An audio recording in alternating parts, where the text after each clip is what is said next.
আমি একজন মুক্তিযোদ্ধা। এটা হলো আমার জীবনের শেষ যুদ্ধ। এই যুদ্ধ হলো সন্ত্রাসীদের বিরুদ্ধে, চাঁদাবাজদের বিরুদ্ধে, মস্তানদের বিরুদ্ধে, টেন্ডারবাজদের বিরুদ্ধে। মোদির গোলামদেরকে আপনারা ভোট দেবেন না, ঋণ খেলাপিদেরকে ভোট দেবেন না, মস্তানদেরকে ভোট দেবেন না, সাদেরকে ভোট দেবেন না। ভালো মানুষ যারা আছে তাদেরকে ভোট দেবেন, তাহলে সমাজটা ভালো হবে। তিনি আমার অফিসে আসছিলেন, আমাকে বললেন জামাত ইসলাম তো মৌলবাদী। আমি তুমি ঠিক বলছো, তুমি কি মৌলবাদী না? বলছে না। আমি তুমি মিথ্যা কথা বলছো। তুমি কি তোমার খ্রিস্টানিটিতে বিশ্বাস করো না? বল বিশ্বাস করি। তাহলে তোমার খ্রিস্টানিটিতে কতগুলি মূল মন্ত্র আছে না? বলা আছে। তাহলে এগুলি তো হলো মূল মন্ত্রে যারা বিশ্বাস করে তারাই তো মৌলবাদী। প্রত্যেকটা মানুষ মৌলবাদী। যে হিন্দু সেও মৌলবাদী, যে বুদ্ধিস্ট সে মৌলবাদী, যে খ্রিস্টান সেও মৌলবাদী। আমরা সবাই মৌলবাদী। আমি বল তুমি বলতে চাচ্ছ এক্সট্রিমিস্ট। এটা দুইটা পার্থক্য জিনিস। সুতরাং আপনারা যে ওষুধগুলি নিয়ে বাজারে বেরিয়েছেন এগুলি পুরানো ওষুধ। এই ওষুধ আর কাজ হবে না। বৈজ্ঞানিক যুগে নতুন নতুন ওষুধের প্রয়োজন। এখন আমার বয়স 87। আমি যদি আমার 27 বছরের ফটো লাগাই দিই বাইরে, মানুষে কি বলবে? বলে তো ওর মাথা খারাপ হয়ে গেছে। এখনকার সাথে যুগের সাথে তাল মিলিয়ে চলেন। আমরা কেন এখানে আসছি? সবাই মনে করে বোধহয় জামাত ইসলাম মানে এখানে সব মৌলানা। মঞ্চে দেখেন শুধু একজন মৌলানার নাম বলছে, আব্দুল হালিম সাহেব।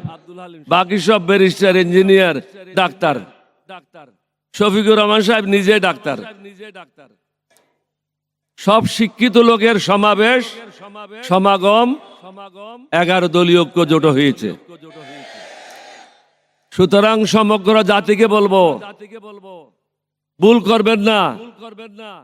আমি একজন মুক্তিযোদ্ধা। এটা হলো আমার জীবনের শেষ যুদ্ধ। এই যুদ্ধ হলো সন্ত্রাসীদের বিরুদ্ধে, চাঁদাবাজদের বিরুদ্ধে, মস্তানদের বিরুদ্ধে, টেন্ডারবাজদের বিরুদ্ধে। মানুষকে জেগে উঠতে হবে। কয়েকটা টাকার বিনিময়ে, মিথ্যা কথার আশ্বাসে জাতিকে বিক্রি করবেন না। বিগত 25 বছর মোদির গোলামি করেছে তারা।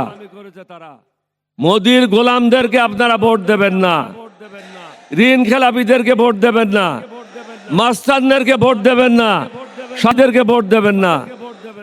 ভালো মানুষ যারা আছে তাদেরকে ভোট দেবেন, তাহলে সমাজটা ভালো হবে। আপনি একটা হাবিকে ভোট দেবেন আর বলবেন যে সমাজ ভালো করেন। সমাজ কিভাবে ভালো হবে? সমাজ ভালো করার জন্য ভালো লোকদেরকে ভোট দিতে হবে। আমি আর বক্তব্য দীর্ঘায়িত করবে না। আশা করি জাতি আমার মেসেজটা পেয়েছে। একজন লোক প্রধানমন্ত্রী হলে তাকে নামা পর্যন্ত অথবা নিজে নামা পর্যন্ত ওই পদ থেকে সরে দাঁড়ায় না। বর্তমানে যে আমরা সংস্কারটা এনেছি প্রত্যেকে মিলে, সেটা হলো জমিদারি প্রথা শেষ করার জন্য। এটা কারো ব্যক্তিগত লাভের জন্য না, স্বৈরাচারীরা যেন আগামী দিনে ক্ষমতায় জেগে বসে না থাকে। আপনাদেরকে অনুরোধ করব, সমগ্র দেশবাসীকে, দেশের ক্ষতি করবেন না। দেশের কথা চিন্তা করেন, নিজের কথা পরে চিন্তা করেন। দেশকে বাঁচান, দালালদেরকে চিহ্নিত করেন, যারা ব্যাংকের টাকা লুট করেছে তাদেরকে চিহ্নিত করেন, চাঁদাবাজদেরকে চিহ্নিত করেন। এটা কঠিন কাজ না। যারা এই দেশের বিরুদ্ধে অবস্থান নিয়েছিল তাদেরকে চিহ্নিত করেন। আজকে যে আমরা এখানে বক্তব্য রাখার জন্য এসেছি, এই সুযোগটা কে করে দিয়েছে? আমাদের ছেলেরা, অকাতরে যারা জীবন বিলিয়ে দিয়ে বাংলাদেশকে তারা স্বৈরাচারের হাত থেকে মুক্ত করেছে। আজকে যারা নির্বাচন করার জন্য মাঠে নেমেছেন, 11 দলের বিরুদ্ধে বলছেন, জামাতের বিরুদ্ধে বলছেন, এই সুযোগটাকে কিভাবে পেলেন? এটা তো আমি বলছি না, ফখরুল ইসলাম নিজেই বলেছে যে আমাদের এই সংগ্রামে কোনো অংশগ্রহণ ছিল না। তাহলে দেশবাসীকে বুঝতে হবে তারা কাদের জন্য কাজ করেছে? তারা ভারতের মোদির ইশারায় কাজ করেছে, মোদির দালাল হিসাবে কাজ করেছে। দালালদেরকে চিহ্নিত করেন।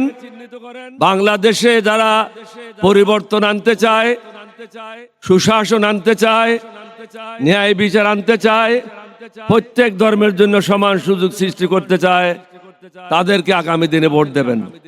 এই এলাকায় যিনি প্রার্থী হয়েছেন তিনি হলেন দাঁড়িপাল্লার।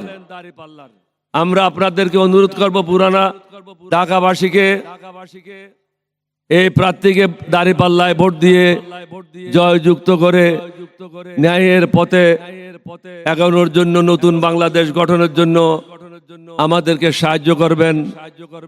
আগামী দিনের যিনি প্রধানমন্ত্রী ডক্টর শফিকুর রহমান সাহেবকে সাহায্য করবেন, দেশের জন্য কাজ করবেন। সবাইকে ধন্যবাদ। বাংলাদেশ জিন্দাবাদ, 11 দলীয় ঐক্য জোট জিন্দাবাদ।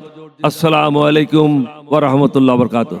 আজকের এই বিশাল নির্বাচনী জনসভার সংগ্রামী সভাপতি,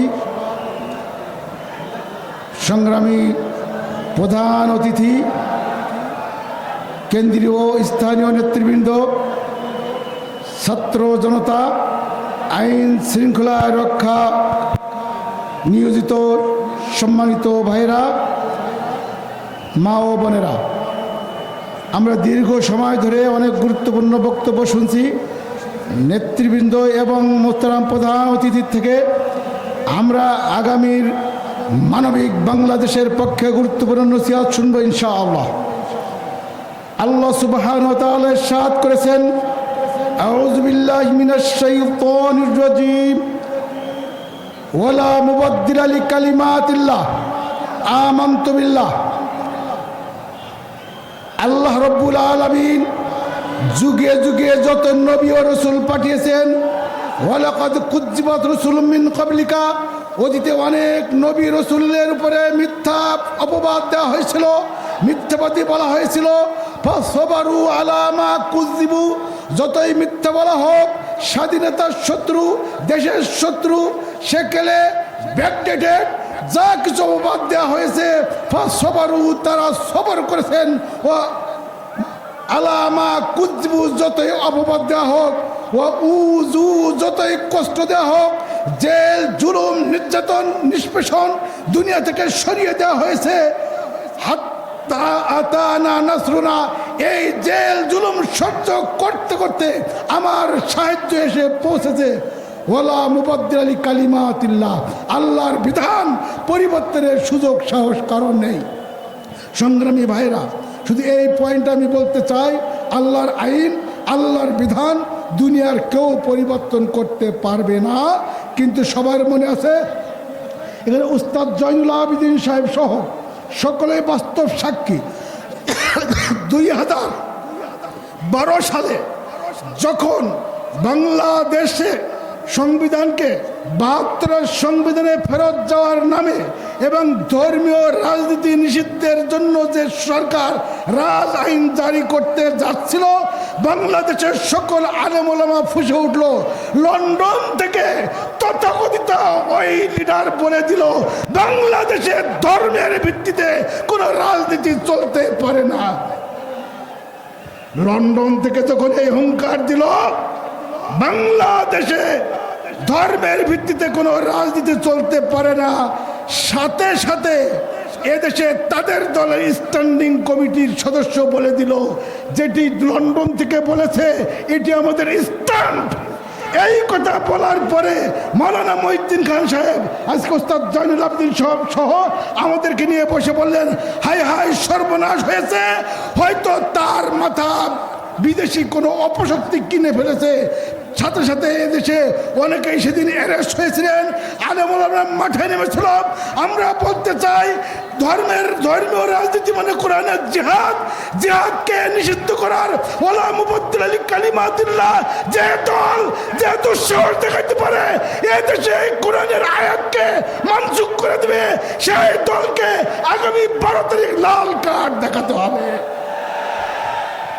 2 নম্বর হলো উযু, তাদেরকে ব্যাকডেটেড বলা হয়েছে, তাদেরকে মিথ্যাবাদী বলা হয়েছে, তাদেরকে কষ্ট দেওয়া হয়েছে, তাদেরকে জেলে ভরা হয়েছে। যে আমাদের দলের 12 জন কেন্দ্রীয় নেতাকে আমির জামাত সেক্রেটারি সহ তাদেরকে শহীদ করা হয়েছে। আরো প্রায় সহস্রাধিক ভাই বোনকে সারা দেশে শহীদ করে হাত্তা আতানা নাসরুল্লাহ, নাসরুনা, আল্লাহর সাহায্য অবশ্যই আসবে। আসুন আগামী 12 তারিখ আমার ভোট আমি দিব, যাকে খুশি তাকে দিব, এই কথা যাতে এই দেশে আর কেউ বলতে না পারে। আমার ভোট আমি দিব, তোমার ভোটও আমি দিব, রাতেও দিব, দিনেও দিব। এই দুঃসাহস যদি কেউ দেখাতে আসে তাদেরকে হাত বাঁধে আইনের হাতে তুলে দেবেন ইনশাআল্লাহ।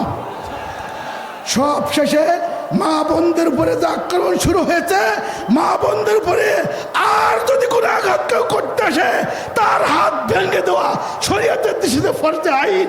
তার হাত ভেঙে গুঁড়ো করে দিয়ে প্রশাসনে তুলে দেন। মা বোনদের আমানত রক্ষা করতে হবে। আল্লাহ রাব্বুল আলামিন দেশকে, দেশের স্বাধীনতাকে, দেশের সার্বভৌমত্বকে টিকিয়ে রাখার তৌফিক দিন।